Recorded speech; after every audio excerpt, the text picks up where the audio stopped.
Podcast. Olá, bom dia.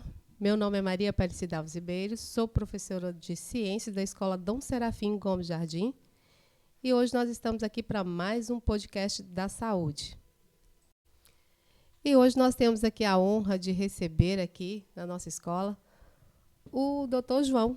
O Dr. João que veio sanar aqui as nossas dúvidas, né, dos nossos alunos, da população. Seja bem-vindo, viu, Dr. João? Obrigado. E muito obrigado por ter aceitado o nosso convite e fique à vontade. Bom dia a todos. Meu nome é João Marcelo Martins da Costa. Eu sou médico generalista do Programa Saúde da Família 1. Eu trabalho aqui na Prefeitura de Açucena e para mim é uma honra estar aqui na Escola Dom Serafim, no Distrito de Gama. Doutor João, quantos anos você exerce essa profissão? Agora, no mês de dezembro, está inteirando 2 anos. O que motivou você a escolher essa profissão? Que é uma profissão bonita, né? Olha, o que me motivou foi a parte científica, sabe? Que quando eu era estudante eu gostava muito de biologia, eu gostava de química, então isso me incentivou bastante. E a parte de relacionamento humano também, de estar próximo das pessoas, de conhecer o ser humano, isso também foi um fator importante para mim. Então eu coloco assim como 2 coisas principais. A parte técnica científica, que é o estudo, né, quando eu estava ali no ensino científico, né, primeiro, segundo e terceiro ano eu gostava muito de biologia e de química, e a parte humana também, de conhecer o ser humano, de relacionar com o ser humano. Foram essas 2 coisas. Realmente trabalhar com vidas, né? Salvar vidas, isso é muito gostoso. Conhecer ali como que funciona ali o nosso corpo, isso é muito bom. Doutor João, eu vi que você trabalha no PSF. Quais são as funções do médico que trabalha no PSF? Assim, às vezes a pessoa não sabe o que significa PSF, né? Significa Programa Saúde da Família. São várias as funções de um médico que trabalha no PSF. Mas, destacando a principal função de um médico do PSF, onde ele deve atuar, deve ser na prevenção das doenças. Então, da pessoa contrair essa doença, sabe? Então, a gente tendo esse PSF funcionando direitinho, a gente prevenindo que as pessoas fiquem doentes, a gente vai estar diminuindo o número de pessoas no hospital, sabe? O número de pessoas internadas, o número de atendimentos no pronto-socorro. Isso tudo é muito benéfico para o sistema de saúde, principalmente no SUS, né? No nosso SUS, que é o Sistema Único de Saúde aqui do Brasil. Ok. Doutor João, o que você tem para nos falar sobre a saúde preventiva? O que são ações preventivas em saúde? Essa é uma pergunta que eu penso assim, que ela é muito ampla, sabe? Aqui no PSF, a gente vê muitos casos, dando um exemplo, né, de pessoas que têm problema de hipertensão, que a população fala pressão alta, e problema de diabetes, que a população fala assim, açúcar no sangue, né? Sim. Então, como que a gente pode prevenir essas 2 doenças, né, da pessoa contrair essas doenças? Como que a gente pode fazer? Através, o diabetes, por exemplo, através de uma boa alimentação, através do exercício físico, através do combate à obesidade, por exemplo. São 3 ações preventivas, essas 3 coisas. Por exemplo, também, a gente teve alguns casos aqui na região de dengue e chikungunya, né? A gente viu aí alguns casos. Como que a gente pode prevenir isso, né? Não deixando água acumulada nos vasinhos de plantas, nas caixas d'água, né? Fazendo a limpeza, não deixando o entulho na rua para que a água possa acumular e, na época do verão, o mosquito se prolifera, né? Então, isso tudo são ações preventivas. Então, nós não estamos deixando a doença acontecer. Muitas vezes a gente tem mania de plantar as plantas e vai lá e coloca um pratinho lá por Isso. baixo, isso também é um perigo, né? Também é um A água perigo. sai do vaso, vai lá pro pratinho e fica ali. E às vezes a gente passa despercebido. Tá lá gerando lá o mosquito da dengue. Exatamente. Doutor João, os nossos alunos têm umas perguntas para fazer para você. Bom dia, crianças. Bom dia. Bom dia. Olá, eu sou a Rayane, sou aluna do 6º ano. Quais benefícios da saúde preventiva? Eu até falei um pouquinho aqui, né, da saúde preventiva, um pouquinho do diabetes e da hipertensão, da pressão alta, que são duas doenças muito prevalentes aqui na nossa região, principalmente em uma população acima ali de 40 anos. Então, quais são os benefícios, né, da gente não deixar que essas pessoas elas tenham o diabetes e tenham a hipertensão?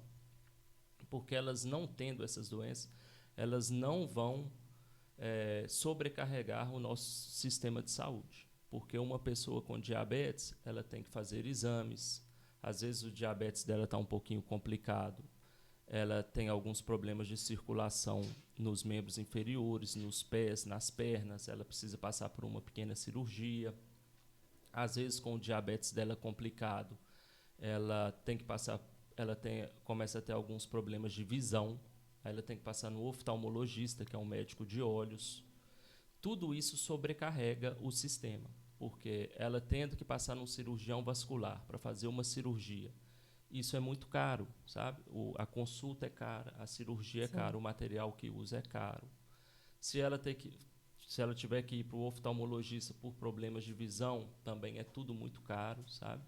Ela tem que fazer exames, também exames de sangue, que também não são baratos, sabe? Exame de urina, que não são baratos. Às vezes ela tem algum problema renal causado pelo diabetes, ela vai ter que ir para a hemodiálise, que é uma coisa bem cara também. Então, isso tudo sobrecarrega o sistema em gastos e em atendimento também, porque é muita gente para ser atendida. Às vezes o SUS não dá conta, né, de tanta demanda assim. Então, por isso que é importante prevenir, porque nós vamos estar segurando essa grande demanda, esse grande número de gastos, e aí, não gastando tanto assim, o governo sobra mais dinheiro para investir em outras coisas importantes. Tá? Então, por isso que é importante a gente prevenir as doenças. Tá? Ou seja, prevenir é melhor do que remediar, né? E tem outra coisa, né? Por exemplo, nos países mais desenvolvidos, não que o Brasil hoje em dia nem usa muito, né, na geografia, na história, essa coisa de país desenvolvido e subdesenvolvido. Mas nesses países, vamos dizer assim, que são mais ricos que o Brasil, como a Alemanha, como a França, como a Dinamarca, eles agem primordialmente na saúde preventiva. Tá? Então, são exemplos assim que o Brasil... Eu acho que o Brasil procura seguir, né, essa saúde preventiva, a saúde que a gente fala primária. Né? Então, é muito importante. Que é primordial, né? Bom dia, eu me chamo Henrique, eu sou aluno do 7º ano. Quais as campanhas que existem de prevenção à saúde? Quais as campanhas que existem? Olha, se a gente pensar, são várias campanhas. A prevenção no programa Saúde da Família é a área principal, como eu já disse. Eu dei esses exemplos, né, mais uma vez, do diabetes, da hipertensão. Aqui no nosso programa Saúde da Família, a gente tem o dia da hiperdia. Hiper vem de hipertensão e dia de diabetes, onde a gente faz vários exames assim, de glicemia em jejum e hemoglobina glicada, para a gente fazer o rastreio do diabetes.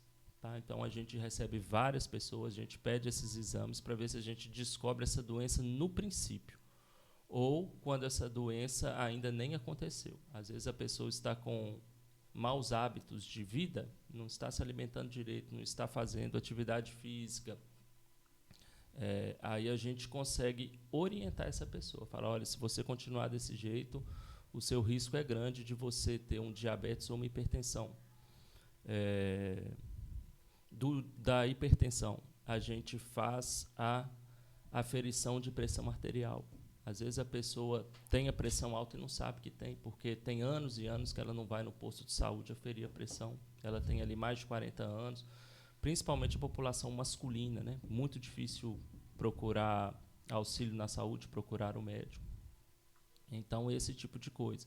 A gente vê aqui pelo SUS, né? A gente tem aquelas campanhas, né? Tivemos agora, no mês de Outubro Rosa, né? Fizemos a palestra com orientações para as mulheres, principalmente as mulheres acima de 50 anos, delas fazerem a mamografia para rastreio do câncer de mama. Então, é uma outra campanha, né, que foi importante. Outra coisa importante que agora a gente vai ter, que é o Novembro Azul, que nós vamos fazer o rastreio de câncer de próstata nos homens. Então, é mais um tipo de campanha de prevenção. Outra coisa importante que a gente tem no Programa Saúde da Família é a prevenção às doenças sexualmente transmissíveis, né? A gente trabalha com orientação, disponibiliza meios de evitar contrair essas doenças, né? Contrair o HIV, contrair a sífilis, o hepatite B, né? O hepatite C. Então, todas essas são ações preventivas. Tá? A da dengue, né, é em trabalho junto, dengue, chikungunya e zika vírus, que são as arboviroses, né? Em um trabalho junto com a epidemiologia, a gente tenta fazer uma limpeza dos terrenos, né? Não deixar, igual a professora falou aqui agora, aquele pratinho que fica debaixo do vasinho de planta encher de água, que é um meio propício para o mosquito se reproduzir, né? Então, tudo isso agindo dentro da prevenção. Até agora, nós não falamos de ninguém doente, né? Desse assunto que nós estamos falando. Né? Graças a Deus.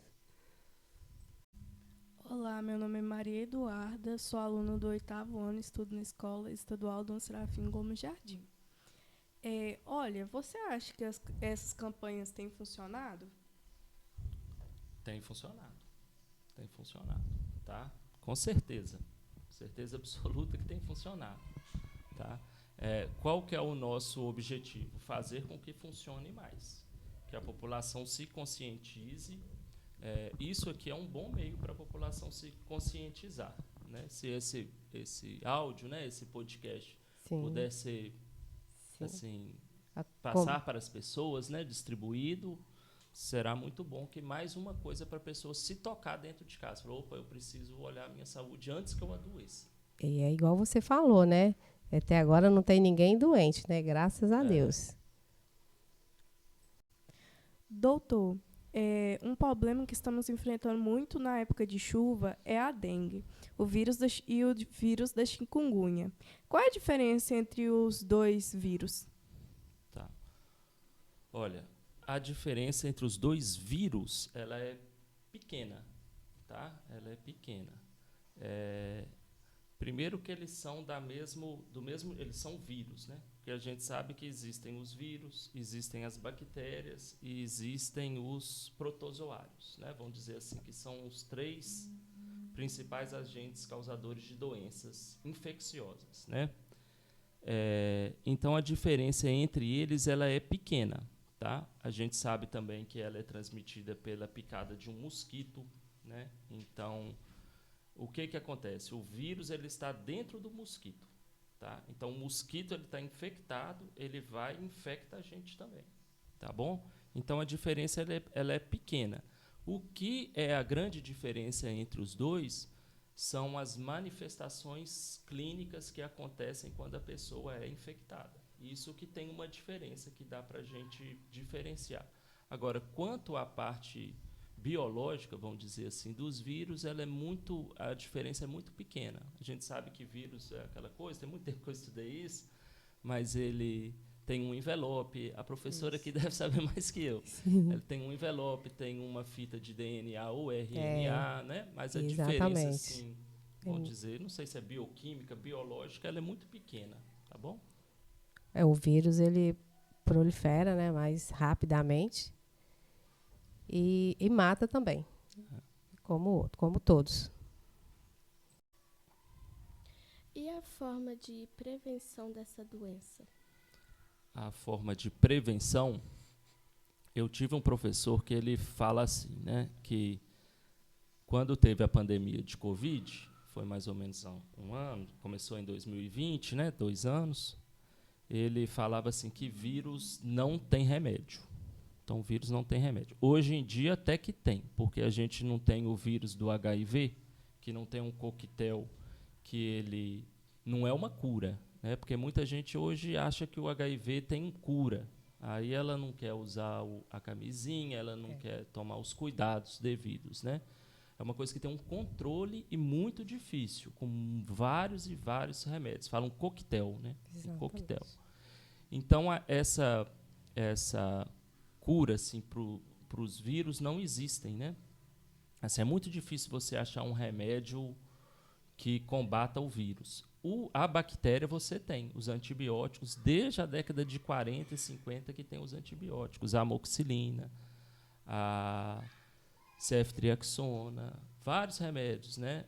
A cefalexina, a penicilina, todos esses são antibióticos que ajudam no combate à bactéria. Mas para vírus não existe esse remédio tão eficaz assim. Ainda a ciência está descobrindo ainda isso, né? Então, como que a gente faz para a gente combater as doenças virais? Através da prevenção, né? Então, falamos essa coisa da dengue, do chikungunya, das zika vírus, né? De tomar todos esses cuidados para evitar a proliferação do mosquito. Eu lembro, na época do Covid, também não existia remédio para o Covid, né? Falou um tanto de coisa, mas não existe remédio para o Covid. Verdade. Então, como que a gente fazia para combater o Covid? Lavava as mãos, usava máscara, mantinha um distanciamento, uma determinada distância entre as pessoas. Então, vamos agir desse jeito. Como? Evitar que a doença aconteça, através dessas medidas. Cada doença de um jeito, né? É seguir as orientações das campanhas, né? Para cada doença tem as campanhas, então é seguir ali corretamente. Doutor, os sintomas desses vírus, como identificar? Geralmente os sintomas eles são um pouco parecidos. Vamos falar um pouquinho aqui da dengue, né? A dengue ela tem uma variação, porque são 4 tipos de vírus da dengue, tá? Então, cada um com a sua manifestação clínica diferente uma da outra, tá bom? Então, dá uma variada. Mas, geralmente, a dengue ela é uma doença mais aguda, a manifestação clínica dela, sabe? Então, a pessoa apresenta uma febre alta, tá? Uma febre assim de 39 graus. A pessoa, estou vendo essa lâmpada acesa aqui, ela tem uma resistência na hora que ela vê a luz, sabe? A gente fala fotofobia, ela quer ficar em um quarto escuro, sabe? Ela tem dificuldade com a luz. Ela tem dificuldade para sentir o gosto dos alimentos, tá? Então, ela fica com uma boca esquisita, um sabor esquisito na boca. O que mais? A gente fala de uma dor de cabeça, né? Que na medicina a gente fala cefaleia. Uma dor de cabeça retroorbitária, que é uma dor atrás dos olhos, tá? Muita náusea, que é o enjoo, vômitos. Então, esses assim, são os sintomas principais da dengue. Uma dor nas articulações mais leve da dengue, tá? A gente fala artralgia, né? Dor nas articulações, mais leve da dengue. Já na chikungunya, a gente tem uma febre mais baixa, às vezes nem apresenta febre, tá? Uma dor de cabeça, uma cefaleia mais leve também. Geralmente não apresenta náusea nem enjoo. E qual que é o grande diferencial? A dor articular da chikungunya, que é uma dor muito forte, né? Geralmente as pessoas reclamam muito de dor assim nos dedos, tá? Nos braços, joelhos, tornozelos. E é uma dor que ela fica uma dor até crônica. Eu já vi paciente reclamar assim que teve a chikungunya, fez o exame, constatou que ela realmente estava com chikungunya E ela permaneceu com essa dor articular durante 3 meses. Eu já ouvi falar até de 6 meses com a dor articular. Então, através dessas manifestações clínicas, a gente consegue ver qual vírus é qual. E tem os exames também, né? A gente, através dos exames, a gente consegue saber qual tipo de vírus que ela está infectada. Né? Assim, falando em um espectro mais amplo, né? A hepatite B é uma doença viral, o Covid é uma doença viral, a dengue, a chikungunya, o Zika vírus, todos esses a gente consegue descobrir o que é através dos exames também. Exame de sangue, né? Sim. Doutor João, em meio a tantas doenças, tantas viroses, nós sabemos que todos nós temos o hábito de nos automedicarmos, né? É comum de chegar nas nossas casas e ter lá um vidrinho de paracetamol, um vidrinho de dipirona, e aí qualquer dorzinha de cabeça, qualquer febrezinha, nós corremos lá e nos automedicamos, né? Eu falo nós porque eu faço isso também.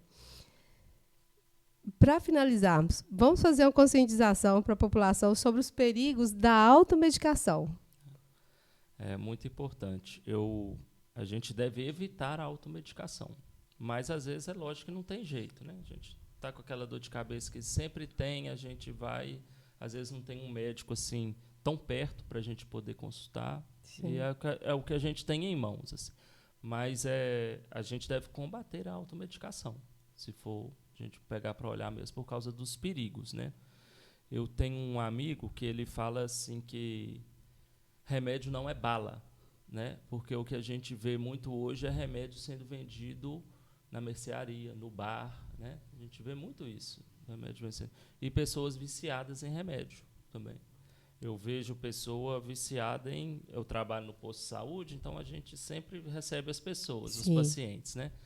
Pessoa que toma dipirona todo dia, sem saber o que é dipirona, o que ela está tomando. Pessoa que toma paracetamol todo dia, sabe? E não sabe o malefício que está causando para ela. Por exemplo, o paracetamol, se usado constantemente em doses mais altas, ele pode causar problemas hepáticos no nosso fígado, né? Então, é uma coisa que a gente tem que tomar cuidado. Outra coisa que eu quero até chamar a atenção, que é muito comum chegarem no posto de saúde, as pessoas com dor crônica, né? A pessoa, às vezes, ela trabalha na roça, na manutenção ali de uma horta, de uma plantação com a enxada, com a foice, aí ela contrai uma dor crônica no ombro ou nos joelhos. Sim. Ela vai e começa a tomar, assim, sistematicamente, quase todo dia, os anti-inflamatórios, né? Quais são os anti-inflamatórios? A nimesulida, o diclofenaco, o ibuprofeno, o cetoprofeno. Ela começa a abusar dessa medicação. Então, sem saber dos riscos dessa medicação. O Torcilax, que é muito comum. O Miolax, tem vários nomes, né? Os nomes de marca também. Aí, ela... ao longo dos anos, tomando essa medicação, e é uma boa medicação, porque geralmente ela combate muito bem as dores crônicas, né? Ao longo dos anos, ela pode ter um quadro assim, de insuficiência renal e parar numa hemodiálise, sabe? Porque são medicamentos que causam um malefício muito grande no nosso estômago e nos nossos rins, no nosso fígado também. Sim. Então, por isso, às vezes a pessoa toma o remédio sem saber o que está tomando. Né, sem saber dos malefícios. Outra coisa, a gente, quando compra o remédio, ele vem com uma bula, né? Vem com uma bula. Tem pessoas que não gostam. Eu acho importante o paciente ler a bula da medicação que ele está tomando, que vai ter lá efeitos adversos. Eu acho que todo mundo deveria ler, porque se está ali, é para quem está comprando, quem está usando, ler. Exatamente. Então, a pessoa saber o que ela está fazendo. A pessoa diabética, principalmente, ela deve tomar o cuidado, tem que ser redobrado com os tipos de medicação que ela está usando. Exatamente. Eu toquei nesse assunto porque há 15 dias eu perdi um amigo. Ele ficou em casa com 1 semana, com dor de cabeça e ficou auto se medicando. Quando foi no final dos 7 dias, ele faleceu com infarto. Então, gente, é muito sério essa questão aí do auto se medicar em casa, tá? Doutor João, foi muito bom a sua presença aqui. Espero ter sanado as nossas dúvidas, as dúvidas dos nossos alunos, as minhas dúvidas, as dúvidas da comunidade escolar, dos nossos amigos, da comunidade toda aqui, né, do Gama. E muito obrigada por ter aceitado o nosso convite, viu? Muito obrigada mesmo. Muito obrigada também ao enfermeiro Anderson, que conversei com ele, fiz toda a negociação com ele. Tá? Muito obrigada. E Deus abençoe, que te dê muita sabedoria, muita paz. E volte quantas vezes, quando você quiser voltar, fique à vontade. Obrigado. Muito obrigada, meus alunos queridos. Obrigado a todo o público, toda a comunidade escolar. Muito obrigada a todos. Este foi mais um podcast da saúde. E qualquer dúvida, entre em contato conosco.